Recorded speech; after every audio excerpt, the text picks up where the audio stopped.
మాజీ మంత్రి సీదిరి అప్పలరాజు కుటుంబ సభ్యులతో కలిసి అరసవెల్లి సూర్యనారాయణ స్వామిని దర్శించుకున్నారు. ఈ రథసప్తమికి అందరికీ వెలుగులు ప్రసాదించాలని కోరుకుంటున్నానన్నారు అప్పలరాజు. శ్రీకాకుళం జిల్లాలో కేంద్ర మంత్రి, రాష్ట్ర మంత్రి ఉండి ఒక్క ప్రాజెక్ట్ అయినా తీసుకొచ్చారా అని ప్రశ్నించారు. కూటమి పాలనలో భక్తుల భద్రతకు రక్షణ లేదన్నారు.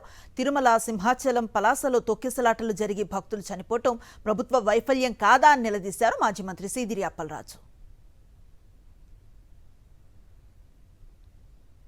తిరుమలలో జరుగుతున్నటువంటి ఇబ్బందులు చూస్తున్నాం. మా దగ్గర ఏకంగా 9 మంది చనిపోయారు పలాసలు. ఎంత ఎవరు వైఫల్యం ఇది? ఎవరు నిర్లక్ష్యం ఇది? ఎవరు దీనికి బాధ్యులు?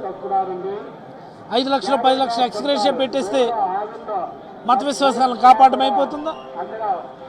విభజన చట్టంలో మనకు ఉన్నటువంటి హక్కు ప్రకారం రావాల్సినటువంటి పెట్రోకెమికల్ రిఫైనరీ కాంప్లెక్స్ మేము ప్రయత్నం చేస్తాం.